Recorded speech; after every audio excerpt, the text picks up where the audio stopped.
Little hugs to my people out there. Welcome back to Peace Cinematic. I'm your sage host T5, and today we're going to do an episode review of Boruto Season 1, Episode 4. And if you don't want this show, you know what? I just realized I haven't been doing spoilers. If you don't want this show to be spoiled for you, you should exit from this video right now, go watch the show, then come back and watch this show, because my shit is dope. So, here we go. Alright, first thing I want to talk about Chocho. I believe her name is Chocho. Choji's daughter, Chocho. If I'm wrong, I'm sorry. But I'm going to call her Chocho for the rest of the video. Anyways, I hated her character. I didn't hate her character, but I definitely didn't like her character in the Boruto movie. But in this episode made me like her. Seeing her being sweet, like using her, I don't know, embiggening powers, her enlargement powers, whatever you want to call it. That was pretty cool. Seeing her do that. And it's... What bothered me about it is that she just seemed like super lazy because she's like chubby. It's like, you're a ninja though. Shouldn't you be like fit as hell? But that might just be in the genetics. I'm not fat shaming or anything. I'm just like, how can you be on par with everyone else? And I felt the same way about Choji and his dad, but that's just how their family is, I guess. Sure. I mean, because you can still be chubby and athletic, but it's like, I feel like you should be like a god with your body. But then again, Lee was scrawny as hell, but could do so effing much with his body. So, maybe body size doesn't really matter. Maybe I'm just tripping. But anyways, I do like her more now in this episode than I did before. And I am excited to see what she does in the future. I hope she does the whole butterfly thing like her dad did. I love that moment because I didn't care about Choji until that fight. Oh. And that fight with all of them, going trying to save Sasuke, I love that. Especially when Gaara showed up to save Lee. And they were both fighting the bone dude. I don't remember his name, but that was dope because I was not expecting that. I wasn't even expecting Lee to be there, and Lee showed up and did the drunken monkey style. That was so dope. So good. But back on the Boruto and off of Naruto, the cat girl. They have a classmate who's a female. And she has a cat tail, or seemingly she had a cat tail, because it did like a quick shot of her tail and then kept going. I was like, hold up, wait, what? Why does this chick have a cat tail? I don't understand. What is going on? I'm pretty sure they're just supposed to be humans in this universe. What is going on? And then in another shot I seen later that it was just like a belt type thing, and I wonder if that's like a thing in Japan. I wouldn't be surprised if it is, because I'm pretty sure they have like a cat ear thing in Japan. I don't know. Anyways, it was intriguing because it did mess me up for a second. I just had to point that out. What was the other thing that I wanted to talk about? What was it? The summoning jutsu. Yes, we got to some jutsu this episode. This was a better episode, progressing, getting us to the badassery of jutsu. Love that. Also, I have to point out real quick, when they were doing the summoning jutsu lesson, Metal Lee was a part of it. So can Metal Lee also use, what's the term, ninjutsu? Wait, there's taijutsu, ninjutsu, genjutsu. Yeah, can he use ninjutsu and genjutsu? I wonder, because it seemed like he could. They didn't like point out like, hey, he can't do this, so he's just going to sit out. He seemed to be excited about it too. He made like a small comment about it. I don't remember what it was, but he did make a small comment about it. So I wonder, I hope he can.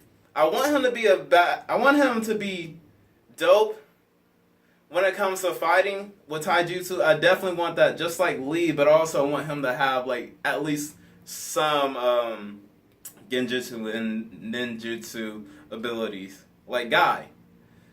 So I hope he's like that. I really do. Also, I want to see him go 8 gates. I want to see him go 8 gates and come back fine,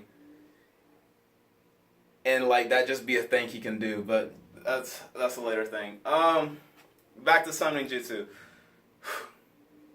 I like this. I'm glad we're getting to the summoning jutsu. That also brought up something else that I didn't know about the Naruto universe. I don't know if this is like changed for this Boruto universe or if that's how it's always been. But I was under the impression that if you can only have like a summoning jutsu of an animal if you got the contract from someone who's already in contract with the summoning jutsu. Like Jiraiya gave it to Naruto, and I'm assuming Orochimaru gave his to Sasuke. Or maybe Sasuke just did it himself, and I assumed Tsunade did it with Sakura. Oh, I forgot her name for a second. But if they can just like form contracts out of the blue, that's intriguing. That's very intriguing. Like, cause is there a limit on how many they can do? And also, how do they have like? Is it just like a random thing? It's like I'm just rolling dice. Here we go. Let's see what we get. Oh, we got a dog this time. That's cool. That's cool. That's cool. Like I wonder, or do they have to like think of a specific animal? Or if it just comes naturally. Because I wouldn't imagine anybody would specifically be like, let me get a fucking slug, bro. Let me get that slug, though. Like, I wouldn't imagine anyone, maybe it's a different universe, but I wouldn't imagine anyone would want a slug unless they're like Shino. Which also, could he do summoning jutsu? Because I know he's a bud person and he doesn't really need the summoning jutsu, but... if anyone should have went Sage Mode, it should have been Shino. It definitely should have been Shino, or at least somebody from his clan, for sure, because they're like in tune with the animals. Same for what is his name? I don't remember his name. The Wolf Clan. Same with them. I don't remember their names though. What is his name? Like I'm going to remember it later, but I can't remember his name right now. I didn't really care for his character. That's why I don't really remember him. But yeah, I was under the impression that you had to have a contract, get the contract for someone who was already in contract with that animal. Like it wasn't just like a free-for-all grab type thing. But that's intriguing, if it is. I would like them to explain more of that as well. And also, the summoning jutsu that Boruto did blows away my previous theory. Because that thing definitely has to be connected with the black aura surrounding kids. So now, if it's not a kid doing with the jutsu and doing all that, then maybe it's a summoning jutsu animal.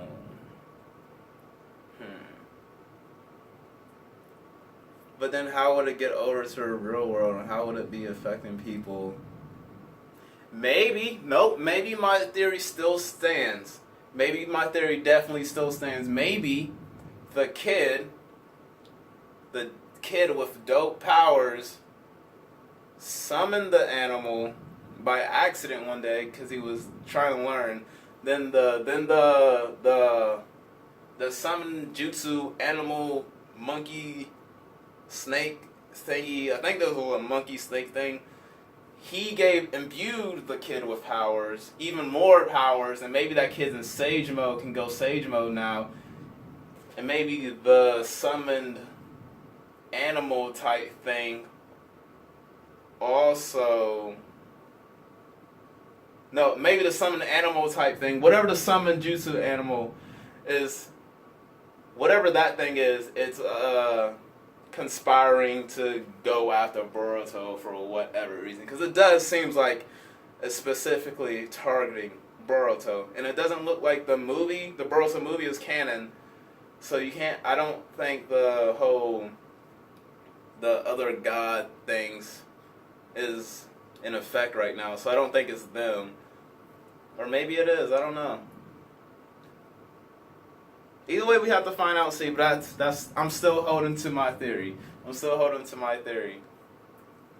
He's just not the puppet master now. The kid's not the puppet master. It's the summoning jutsu guy. Thing. Monkey snake. And that also got me thinking, if I was in that universe, and I could summon, if I had do a summoning contract with either the slugs, the frogs, or the snakes, which one would I choose? Now, the frogs and the slugs, they definitely got that attack ability. They definitely do. And I think they do have their own, like, specific advantages, which I really don't know right now, but I feel like they do. I'm pretty sure they do. But if I had to choose one, it would definitely be the slugs, and here's why.